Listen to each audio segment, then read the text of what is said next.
Hey guys, so I haven't posted a book review in a hot minute. So these last few books I've finished reading, in these last few weeks or so, was Beach Read by Emily Henry. I don't actually quite remember if I posted this video about a video about this book, so I'm gonna just do it now. And it was a really, really good book. And so it's about Augustus Everest is an acclaimed author of a literary fiction, and January Andrews writes best-selling romance. When she pens a happily ever after, he kills off his entire cast. They are polar opposites. In fact, the only thing that they ever have in common is that for the next 3 months, they're living in neighboring beach houses, broke and bogged down with writer block. Then one lazy afternoon, one thing leads to another, and they strike a deal designed to force them out of their creative ruts. Augustus will spend the summer writing something happy, and January will pen the next great American novel. She'll take him on the field trips worthy of any rom-com montage, and he'll take her to interview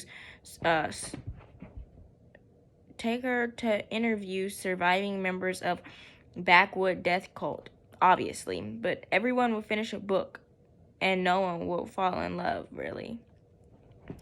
So that's what this book is about, and I love this book. This is like a 5-star book.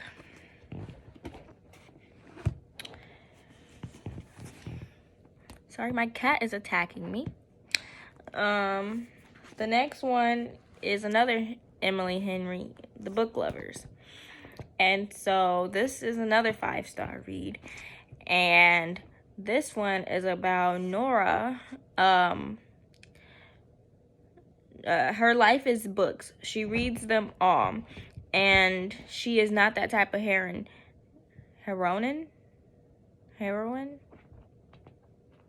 Is it heroine? I think heroine. Sorry. Anywho, not the plucky one, not the laid-back dream girl, and especially not the sweetheart. In fact, the only people Nora is heroine for are her clients, whom she land enormous deals on, cutthroat literary agent and her beloved little sister Libby, which is why she agrees to go to Sunshine Falls, North Carolina for a month of August, and Libby begs her for a sister trip away with visions of small-town transformation for Nora, who she convinced she needs to become the hero in her own story. But instead of picnics and meadows or run-ins with handsome country doctor or bulging four-arm bartender, Nora keeps bumping into Charlie, a bookish, brooding editor. One second.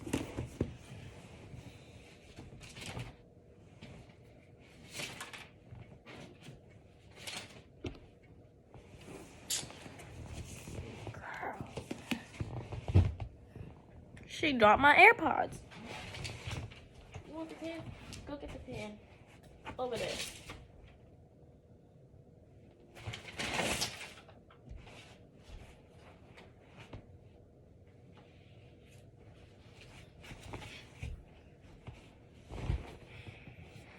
Okay. Sorry about that. That's life with a cat. Anyway. So Nora keeps bumping into Charlie Lastra, a bookish, brooding editor from back in the city. It would be a meet cute if not for the fact that they've met many times and it's never been cute. If Nora knows she is not an ideal heroine, Charlie knows he's nobody's hero. But as they're thrown together again and again in a series of coincidences, no editor worth their salt would allow what they discover might just unravel the carefully crafted stories they've written about themselves. And this book was so good. These books, like I said, 5 stars for both. And I'm still trying to read the People We Meet on Vacation. I have yet to buy that book, but based on these two, I'm kind of excited.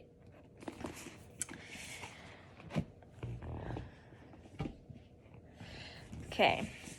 Next, I read The Finley Donovan is Killing It by Ellie Cosimano. I think that's how you pronounce it. So it's a 3-series set, but the third book doesn't come out until January of 2023. And so I've just read the first 2, and the second one is Finley Donovan is Knocking Him Dead, or Finley Donovan Knocks Him Dead. My bad. And so I'll just kind of do a brief summary, not summary, but I'll read the synopsis of this one, but I won't read this one. Just this one. It says, Finley Donovan is killing it, except she's really not. Stressed out, a single mom of 2, struggling novelist. Finley finds her life in chaos. The new book she's promised her literary agent she isn't written. Her ex-husband fired the nanny without telling her, and this morning she has to send her 4-year-old to school with duct-taped hair to her head after an incident with scissors. When Finley is overheard discussing a plot for a new suspense novel with her agent over lunch, she is mistaken for a contract killer and inadvertently accepts an offer to dispose of problem husband in order to make ends meet. Finley soon discovers that crime in real life is a lot more difficult than it is in a fictional counterpart, as she becomes tangled in a murder investigation. It's fast-paced, deliciously witty, and a wholehearted, authentic, and decepting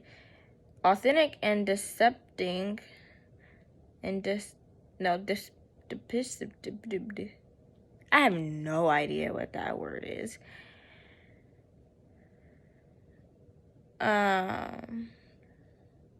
Anywho, the frustrations and triumphs of motherhood and all its messiness and heartfelt moments. Finley Donovan is killing it. It is the first in the brilliant new series. So, anywho, I know I just struggled like really, really, really bad with this, but hopefully, you know, you got like kind of the plot. Like, basically, somebody thinks she's a contract killer, and dun dun dun, you know, that type of stuff. I like love this book. I love both of these books, you know, like they go hand in hand, which is why I only read this first book, and I won't read the second, for about what it's about. But just please go, you know, buy it and love it for your own self. Now, last but not least, this book was like the best 5 out of 5 I have ever read. It was so good. Like, I don't know. But that's The Invisible Life of Addie LaRue by V.E. Schwab. And let me tell you that even though this book is kind of thick, I mean, per se, like, compared to some of the other books I read, this is like 442, 43 pages or something like that. And it's kind of a thick kind of, I mean, I know it's not, like, obviously not as thick as like 700, but it's one of the biggest books I've read. I started this book and finished it in like 3 days. I was trying to finish it like sooner. I would have finished it sooner, let me put it that way. But with me, I can't really read at night. Like once it hits like 9 o'clock and it's like pitch black outside, I don't really like turning on my lights or anything like that to read. But I found myself reading this book with my flashlight on my phone because I didn't want to turn my big light on over here, just like into this book. Like, this had me on the edge of my seat, on the edge of my bed. You know, my legs just cramped up because, ow, Lainey, stop it. My leg, sorry, she was like scratching my leg. But, you know, like if you sit in the position for too long and your knees cramp up and your thighs hurt and then your feet go numb, yeah, that happened with me reading at like 9 o'clock at night in the dark. But I read whenever I can find time, which is basically like all day, every day. When I work, I can read. I work at a coffee shop, and so they'll allow me to read books while we're not busy. And so then I ride the bus and I read on the bus. Or even if I'm getting a ride from somebody, I'm reading in their car. But not even with this book. Just with like any other book I read, it's like the same thing. Like, I read when I first wake up. You know, I wake up like 6, 7 o'clock in the morning. And I'm reading up until the time that I have to leave, you know. And sometimes, you know, you have to take a break because so many books are so good, but they're very impactful. Lainey, stop attacking me. Cats. But anywho, those are my few books that I really had to review that I haven't talked about yet. And now I'm working on this one, The Vanishing Half by Britt Bennett. And so far, it's a really good book. I am really liking it. And my cat won't leave me alone. She think I'm a toy. And we finna fight. Okay? But like I said, I'll leave a review once I get done with this book. I'm only like, I think like 40 pages in. So, not that far in, but let's see how many. It has 343 pages. So I got about 300 some pages left to read. And so hopefully by tonight, fingers crossed, I will be like halfway through this book. Because this also is a book that is really good, but I feel like after reading this book and this book being so impactful, that this book is about the same as this in a sense on how it impacts me, the feelings I get, and how deep it gets. I feel like it's kind of similar to The Life of Addie. And so since I just finished The Life of Addie last night, and then to turn around and pick this one up, I didn't think it was going to be so impactful. I'm kind of reading it kind of slow. I'm taking breaks here and there, you know, to watch a couple YouTube videos, maybe some TikTok, just to ease my brain a little bit. And then I'm right back at it, like reading like another chapter or so. But anywho, that's my update. And have a good one.